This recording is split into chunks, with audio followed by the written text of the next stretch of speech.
Guys, sa Silver Voice TV, napakarami po din pong mga comments na nakikita po natin na tila baga parang discrediting Marlon Tapales o hinihila pababa si Marlon o sinasabi na mapapabagsak yan ni Inoue mababody shot lang yan, ihanda mo kamo ang tiyan mo. Natural lahat naman lang yan, mga possibilities yan. Of course, alam nga namang hindi paghandaan ni Marlon Tapales yung body shot ni Naoya Inoue. Ano ba namang klase yan? Natural, naghahanda yan si Marlon Tapales at alam nila Coach Ernel Fontanilla na ang isa sa trademark ni Inoue body punch natural, di papalakasin ni Marlon Tapales ang kanyang midsection. Ganon din si Inoue. Bakit?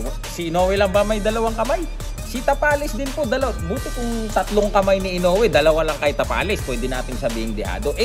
Dalawa naman silang tigdalawa kamay di ba? Yun po yung yun po yung hanggang ngayon parang bakit si Tapales? Guys, si Tapales po nandyan, si Inoue nandyan, tigdalawa po silang belt maglalaban for undisputed. Alam nga namang ilaban natin dyan, yung pinipilit nyong ilaban, ano bang belt nun? Wala namang belt yun. Diba? Paano magiging undisputed si Inoue at si Tapales kung lalabanan nila, wala namang belt at sa tune-up na nga lang, nagugulpi pa. Diba? And one thing I can tell you guys, si Marlon Tapales ay laser focus sa kanya pong training camp sa Baguio.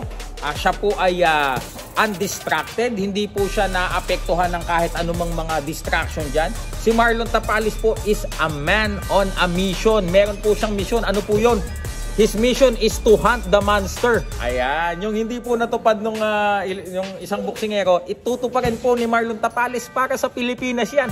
Because if Marlon Tapales wins this fight against Naoya Inoue, this will be history not only for him, pero para sa atin pong lahat ng mga Pilipino.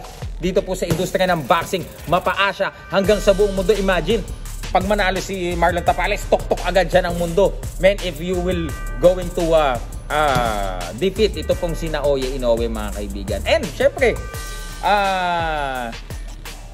pinagdarasal din natin, Naoya, baka naman kagaya ka din ng kapatid mo, baka malapit na laban, sabihin mo injured yung ribs mo, huwag ganon, daan-daan lang din sa sparring, Naoya. Okay, so ito po si Marlon Tapales, man, he is training now in Baguio.